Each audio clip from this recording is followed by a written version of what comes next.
Hello, my name is Stephanie D. Allen, and I am a native from Fort Worth, Texas. That's where I was born and raised. I am the only child of Vanessa and Edwin. I went to high school there, Dunbar. Is it Dunbar? Well, we're not known. We're known as Dunbar, but it's Paul Lawrence Dunbar High School. I graduated in 1994. I know I don't look it. I hold several bachelor's degrees and a master's. My most recent is my master's in social work, which makes me a person that I would say I advocate for the children. That is my job. That is my heart. That is what I do. I'm an advocate for the children. Yours, mine, everybody's. That's what I do. I am the only child. I like that. I grew up very religious and spiritual. My religious background is Pentecostal. I could not wear makeup. I had to wear dresses down to the ankles, which is why I'm very minimal when it comes to makeup and things of that nature, even at the ripe old age of 44, that I don't really wear too much makeup or anything because I grew up in a home where that's what my grandmother said, if you have it, you have it. If you're pretty, you're pretty. And I think I'm pretty, so I don't use too much of that stuff. Let me see, what else can I tell you about me? I'm a minimalist, very spiritual. I believe I said that before. I am somewhat of a perfectionist, and I kind of like to do things my way. Not saying my way is the right way, but it's pretty doggone close. And that's Stephanie. I am also a Delta, that diva, Delta Sigma Theta. I'm a part of the El Paso Alumnae Chapter here in El Paso, Texas. I am also the current commanders for Oral Court number 20 here in El Paso, Texas. And I am also a member of the Orders of the Eastern Star here in El Paso, Texas. The advice or words of wisdom that I would give to my 17-year-old self is relax. At that age, I was very intense. I was straight A's, had to have an A. If I get a B, I would cry. So the advice that I would give to myself is to relax. That everything don't have to be perfect, which is why I'm the perfectionist that I am now. Not that it hasn't worked for me, but I would tell her that sometimes you cause more stress for yourself than necessary because everything has to be perfect. And going through life, nothing is perfect. So I would tell her, calm it down. It's okay. Relax. Words that I would share with other women about living their best lives. Live it. You can't stop. Listen, I've had a lot of things in my life health-wise that if I was that person that stopped because someone else told me to stop or said I can't do or you shouldn't do, I would be sitting in a rocking chair somewhere with my head in my hand saying, oh Lord, not me. But that's not me. I'm a pusher. I'm a person that, oh, I'm going to show you. You said I can't do it. The kid going to do it. That's what I call myself, the kid. The kid going to do it. She going to show up and she going to show out. So don't let anyone tell you or shorten yourself because you believe or your body is telling you that you can't do something, or your doctors or your parents, or now let me correct this. This is the disclaimer. If you are below the age of 18, then yes, listen to your parents. But I'm 44, so I don't have to listen anymore. But I would tell you to live your best life as free as you can. Push forward, move forward, Have that forward thinking.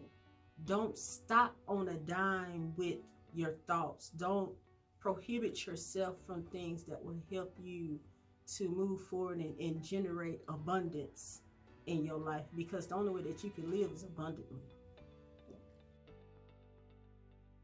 A aha moment for me.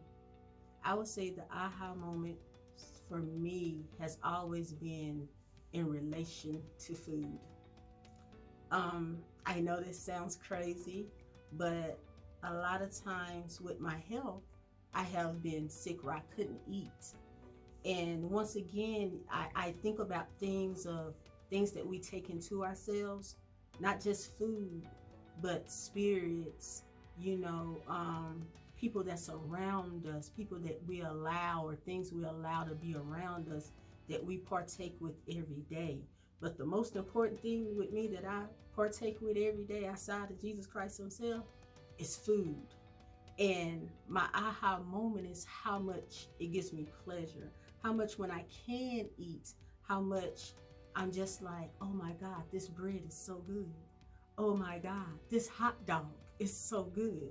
Oh my God, this slice of pizza is so good. So my aha moments have been with the simple things. And I know that may not make sense to some, but just those simple little pleasures, that being able to just have a soda and just keep it down and enjoy it. Those are my aha moments, because sometimes we want to live home the hog, so to say, as my grandmama say, but sometimes it's not those things, it's those simple little moments in time that make us go, I'm really enjoying this.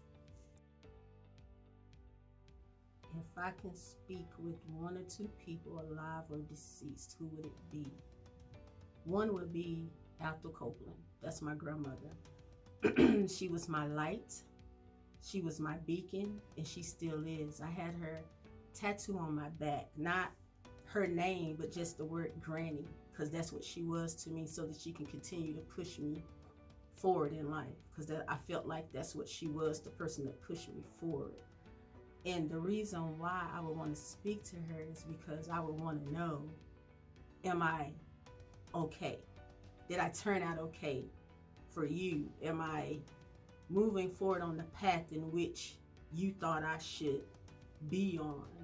Am I productive enough? Am I doing the things that would have made you proud of me? And then I know she would have some little nuggets of wisdom for me, because she always did, and help me in some areas in which I may not think I need help in, but she was so insightful and knew things beforehand that I know she would have that for me. The other individual would be,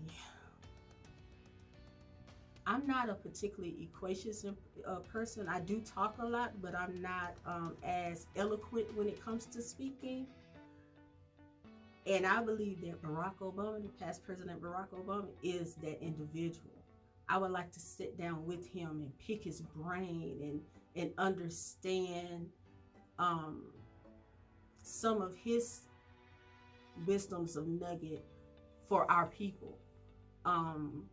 Some ideals that he would have for our community structure, and how to get that back in a way that we're more self-sufficient in our neighborhoods, instead of relying on others within our own neighborhood.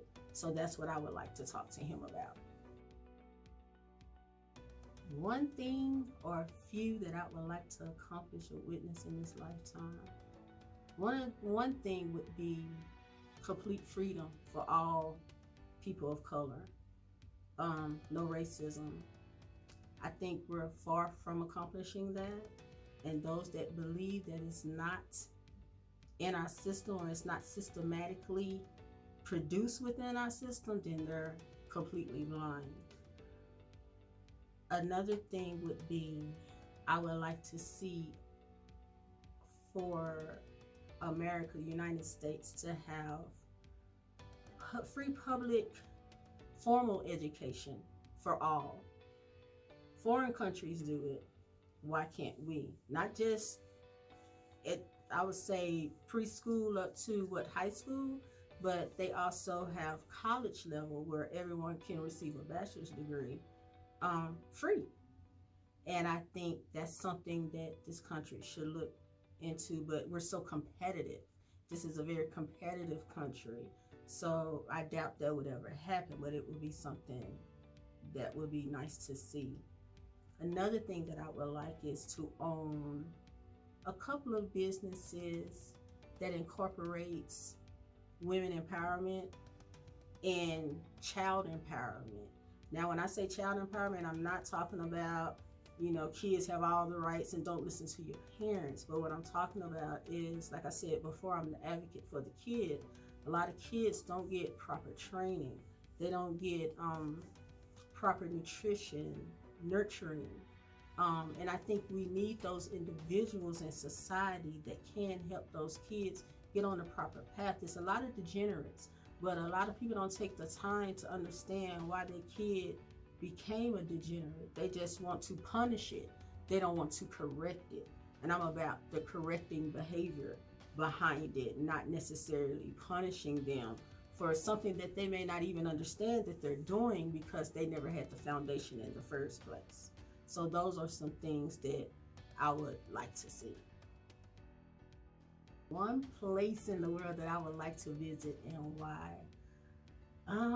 even though I'm not a swimmer and it's a lot of water there, I would say Greece.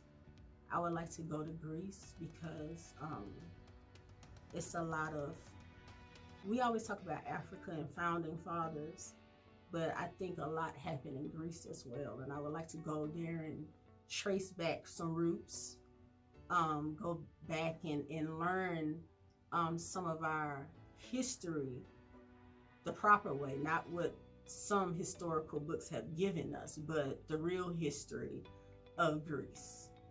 And besides, it's just what I see in the books is just so beautiful. And I would like to just go there and soak up that culture. A quote that inspires me is my very own personal quote. And I sign off on my emails with it. And it is, education is continuous, but it should be contagious. And I truly believe in that. What I'm currently reading, or actually I should say rereading, is Man Child in the Promised Land. I can't remember the name of the author, but I remember reading it before, shortly after high school. But I recently introduced it to a friend of mine, and speaking about it, it made me open it up and reread it. And I'm glad I did start reading it again because it gave me some ideals with me being a social worker. It gave me some ideals with some of the children that I can actually build a little bit more of a rapport with because they're very similar to a couple of the lead characters in that particular book. Oh, what's on my musical playlist? That's a vast list. I have some Raheem Devon, which I love. He has this new album called Midnight, and it's quite a few songs on there that I'm like, yes. I currently have Mint Condition. It's a particular song that I liked called Pretty Brown Eyes. I currently have Al Green, Simply, what is it called? Simply, it's not Simply Irresistible, it's Simply Beautiful, Simply Beautiful. And I'm an old soul, so I love all those type of songs. I saw Aretha Franklin, and matter of fact, coming over here, I was listening to Don't Trouble the Water. Yeah, so there I have a pretty vast playlist. My life as a woman is elastic. And the reason why I would use the word elastic is because I believe a woman breathes and moves with everything on this earth. She is the earth. And there would be no society, no citizens, no anyone without the woman giving birth to it.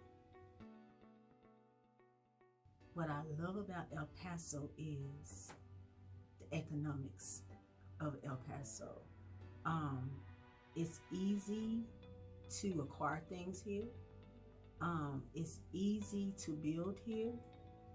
It's easy to build friendships here. It's easy to build, whether you're talking about business or personal, it's easy to do that. You may struggle a little bit at the beginning being a newcomer, but once you get your foot in and get it wet, you have a vast variety of people that you can lean on. So I would say the economics of El Paso is what I know about El Paso.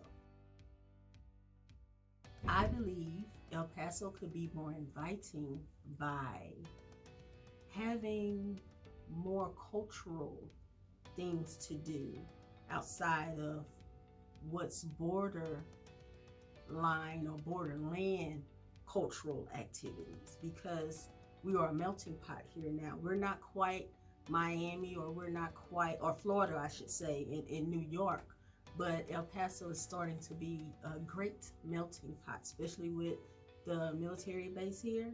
So I think El Paso should learn to be more inviting to the other cultures that it has here now, and incorporate them in things that's El Paso. What the world needs now is more good music. That is what the world needs now. Music is the gateway to happiness, joy, releasing endorphins. If you don't know, endorphins is what make you happy. It's what gives you spirit fingers and make you twinkle your toes. So that's what the world needs, is more good music. What is a jewel or gem in the desert that everyone should visit? Well, you know I'm a foodie. So I would say it's underrated, but I love it. But please don't go there where I can't have my time there. No, I'm just kidding. I would say it's Kiki's Mexican restaurant. I love their flautas. I love their tacos. I love their enchiladas. And you just can't go wrong with what's on their menu. I love their queso fries. And they're always friendly. They're always inviting. Even when they had to close down because of COVID and they were only giving curbside service, they didn't stop doing it with a smile. They were still, hey, I remember you, hey girl. And I love when you give me a hey girl when I'm visiting your establishment. I think they are a hidden gem.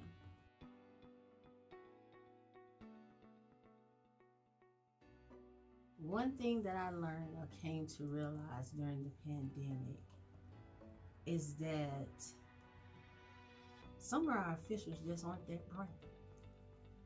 That's one thing that I learned. Sometimes you have to step back from playing politics and think about the people. Think about how it would affect the people. Think about how it would affect the home. Think about how it would affect that teacher or that doctor, that nurse that's coming home to people that they have in that home. Whether it's an elderly mother that have underlying conditions, whether it's a 5-year-old child that immune system may not can fight something off as fast, whether or not it's a Down syndrome child that have underlying conditions, whether or not it's just a person with no underlying conditions but can still get sick.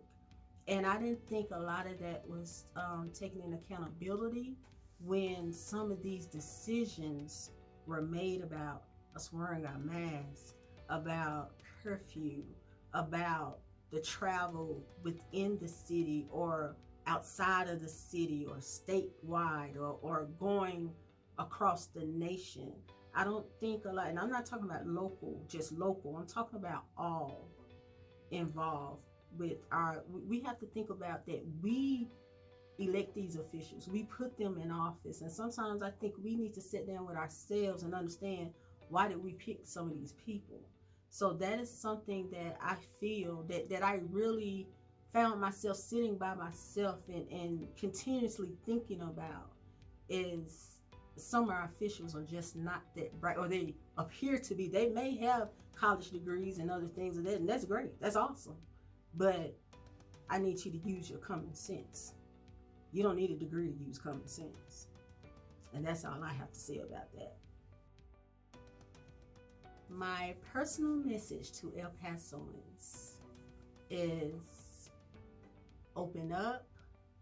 We always stay warm, but increase your ability of tolerance. Learn to love one another, support one another, and be there for one another. And I think El Paso will be okay. Stay healthy, stay safe, wear your mask, don't listen to these officials. Stay safe, El Paso. El Paso woman.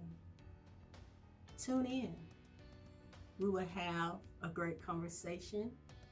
You sip your tea, I sip my coffee, and we will enjoy each other's company with a song, with a dance, and with sincere conversation. See you there.